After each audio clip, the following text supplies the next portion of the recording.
Sebenarnya ini mah ikan patin itu bisnis santai lah untuk para kiai, para ustad. Ketika ya jangan mikirin nanti, ya panen nanti ngejual kemana, udah ini banar itu gitu banyak. Dan siap kita membimbing. Kalau mereka minat untuk patin, saya siap insya Allah. Harapan saya untuk generasi milenial sekarang, ya masuk di NU aja.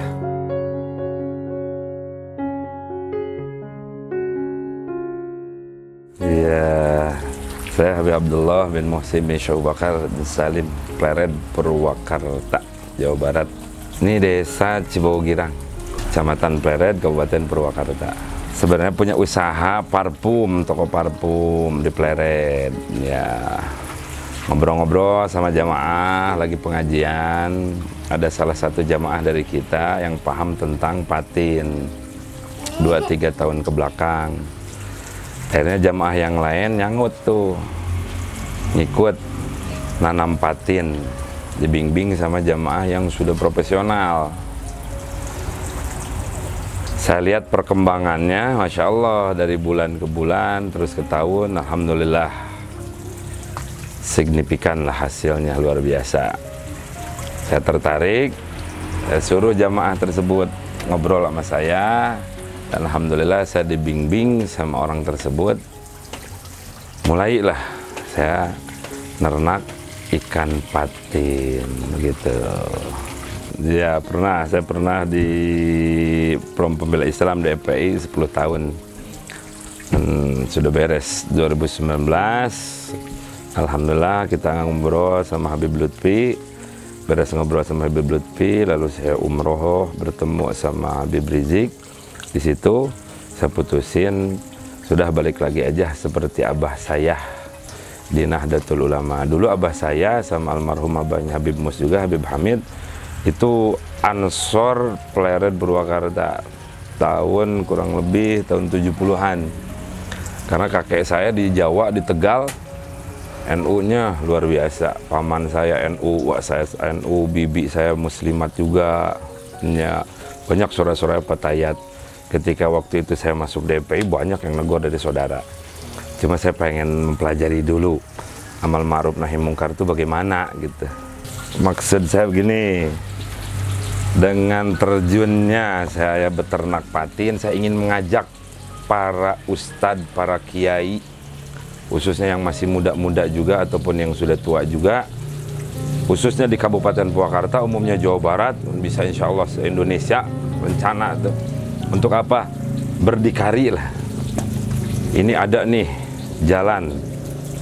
Salah satunya beternak patin. Kalau kita ajak para kiai, para ustadz untuk mandiri dan bisa mengembangkan ekonominya sendiri di pesantren-pesantren tersebut, insya Allah pondok pesantren itu akan maju. Yakin. Ustadznya, istrinya juga insya Allah ada penghasilan setiap sebulan atau 2 bulan sekalinya. Dan luar biasa penghasilannya juga sebagaimana tadi saya udah jelasin. Patin itu pertama kita beli itu segede pentul korek atau sedotan. Itu biasa belinya kita di Subang. Karena di sini nggak ada ya.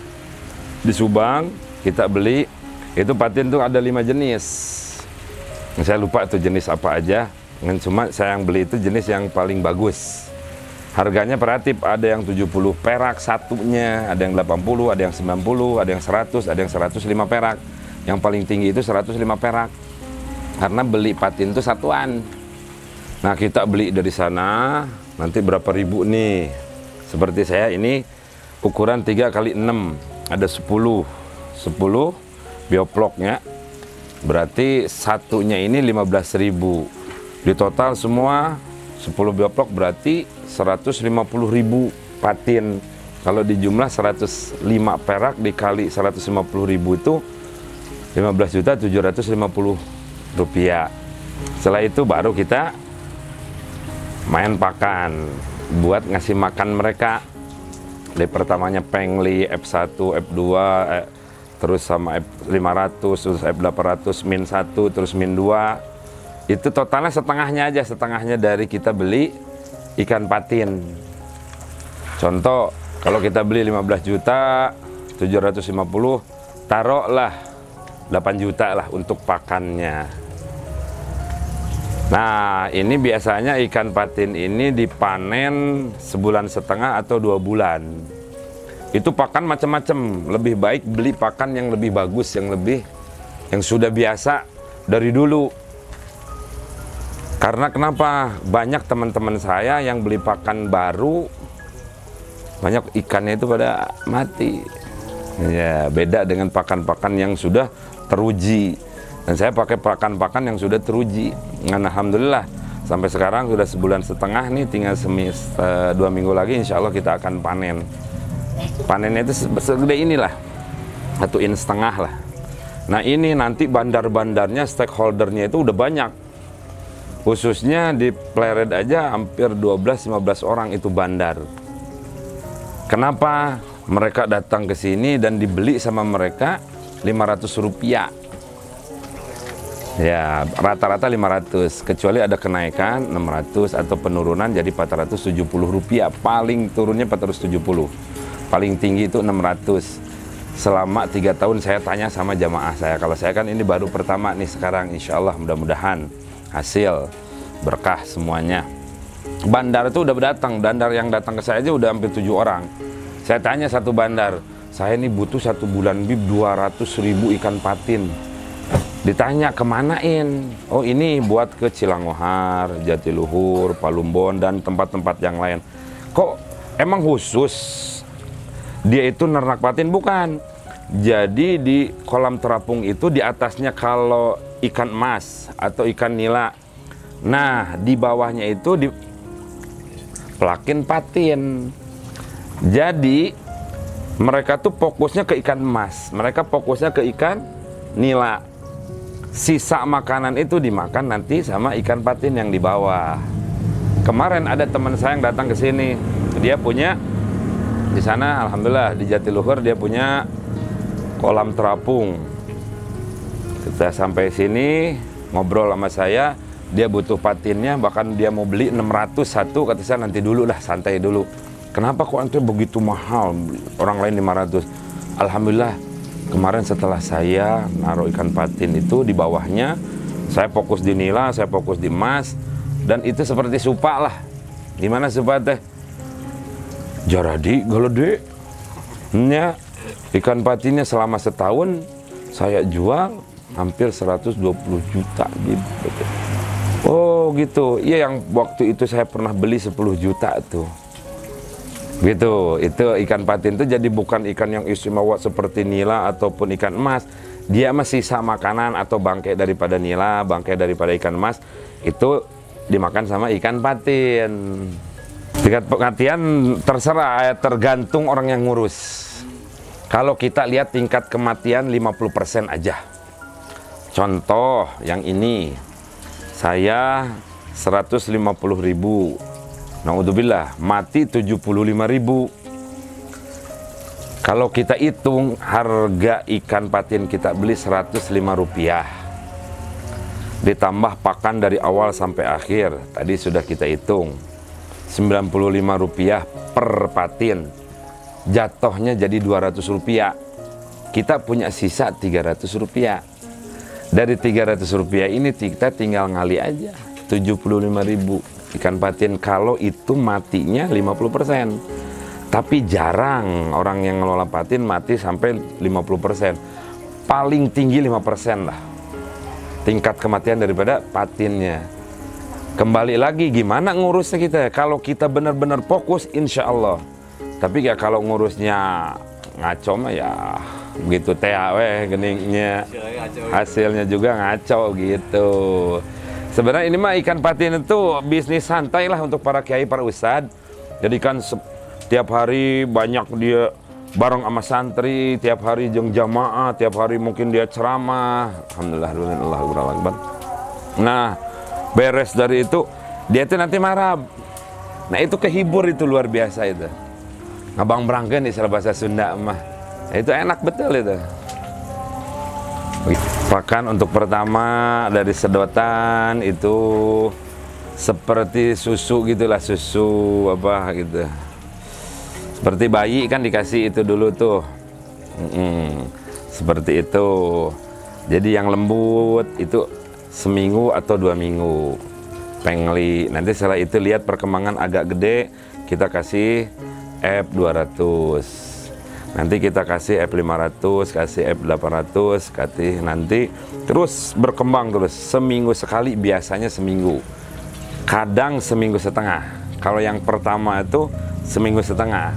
Tapi yang biasa setelah seminggu setengah kesananya seminggu, nanti ganti lagi pakannya. Dari F200 ganti jadi F500, nanti ganti F800, nanti -1 terus -2. Lah -2 udah beres. Itu 2 bulan biasanya begitu. Iya, kalau patin tuh jangan sampai ada ini ya, kodok, mode bangkong bodog. Itu kalau masuk udah wassalam itu, tepar tuh. Kedua ular juga sama gitu. Terus yang ketiganya, kepatin kalau sudah 1 bulan ke sana, jangan sampai dia kaget. Karena patin itu saya perhatiin dia punya penyakitnya penyakit jantung ini patin tuh. Jadi kalau kaget itu dia Saya waktu itu mulai kan mau Desember, tapi karena lihat nanti tahun baru banyak yang nyalain petasan, kata saya nanti aja Januari aja. Januari ya. Karena kenapa? Dia tuh kaget itu. Tadi aja tahu sendiri kan ya, jatuh itu sedikit ya ke tanah, ya, nah diantisipasinya jangan sampai dia itu kaget. Patin tuh begitu. Gampang stresnya dia mah. Tapi insya Allah kalau kitanya paham, dan ada sih ada penangkal-penangkalnya juga sebenarnya, ada penawarnya juga.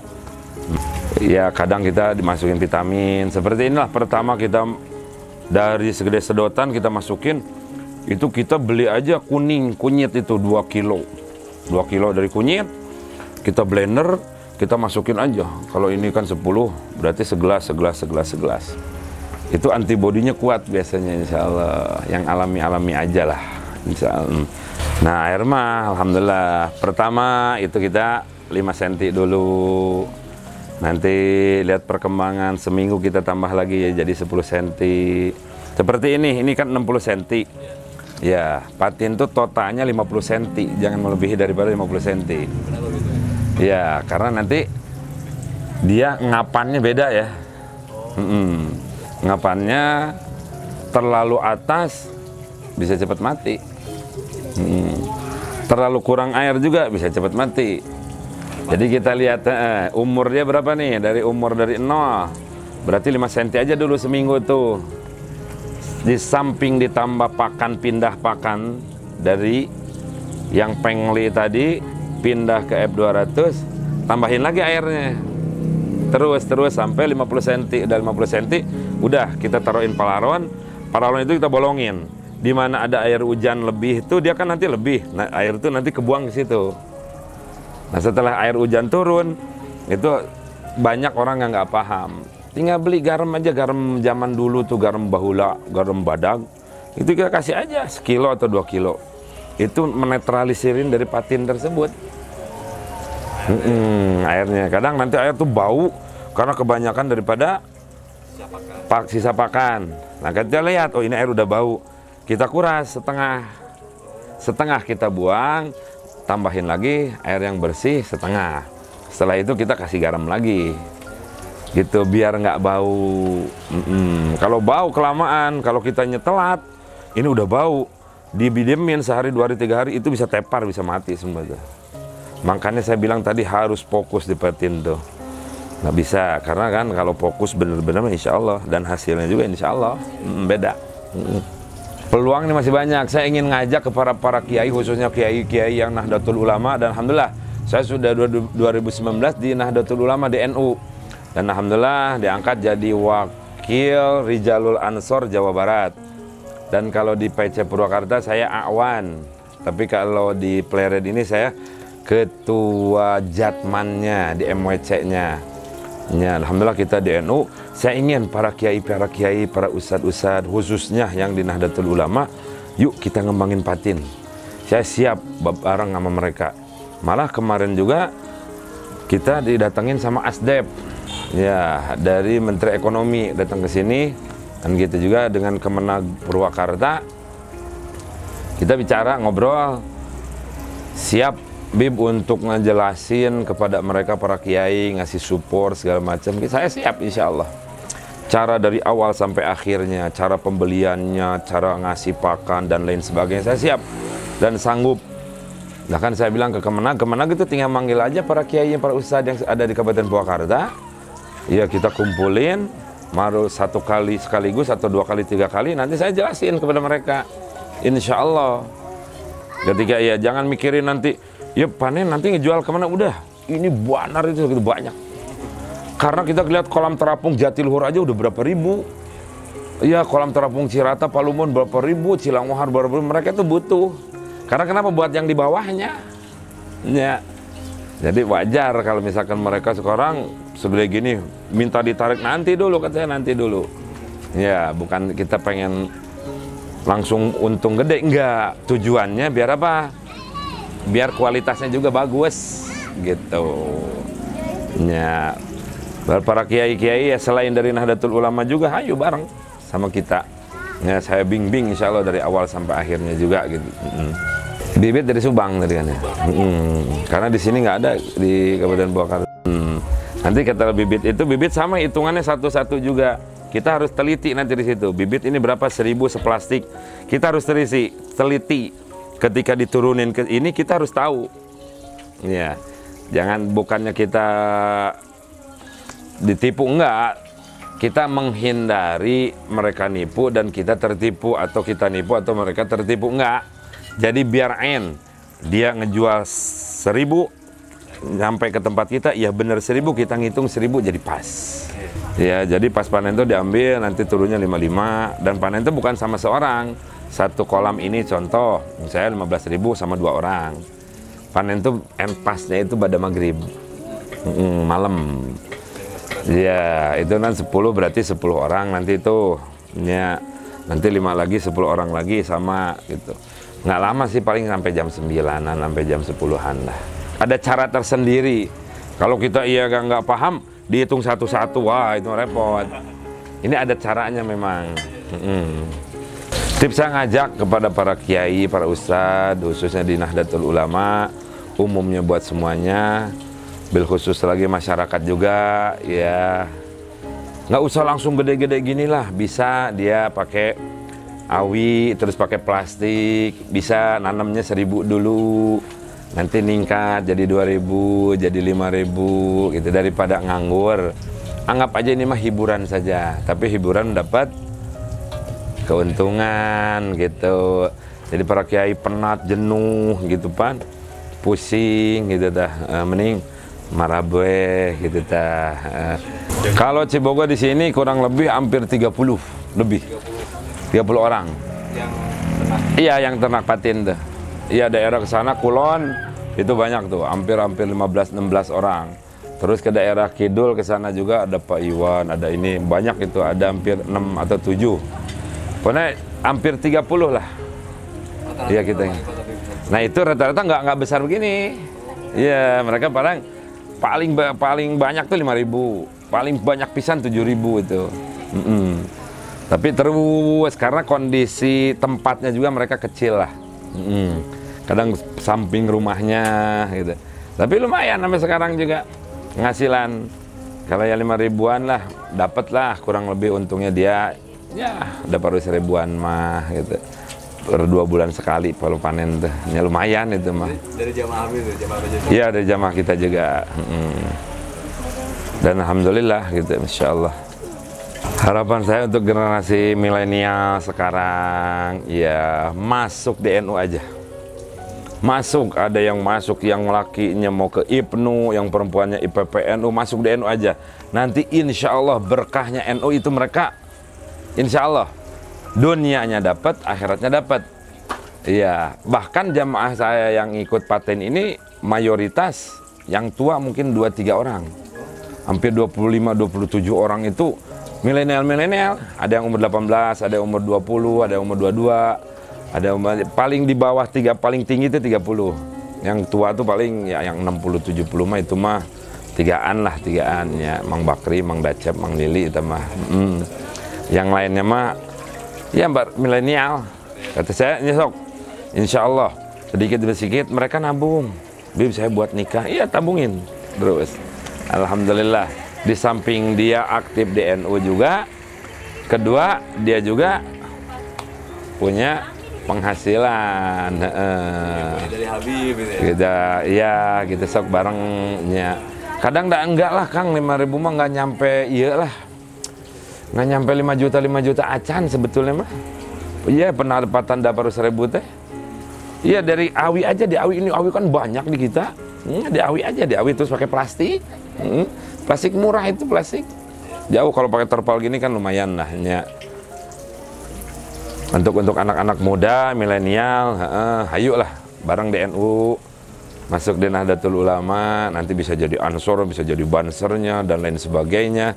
Adapun nanti ekonominya juga, siap kita membimbing. Kalau mereka minat untuk patin, saya siap insya Allah. Buat milenial khususnya, karena yang semangat tuh hampir milenial sih. Ya, yang tua-tua ini, para kiai yang tua, udah sepuh, mungkin udah capek mungkin ya. Udah aduh bib ya. Kata saya enggak, nyuruh santrinya aja. Ya nanti saya datang ke para kiai banyak lah. Ayo bangkit yuk kiai, ini kan tempat nih mubadir nih. Urang jieunkeun patin, sur abdi gitu. Kang matos. Mohon katanya. Insya Allah mudah-mudahan maju teruslah buat Jabar News. Insya Allah berkah.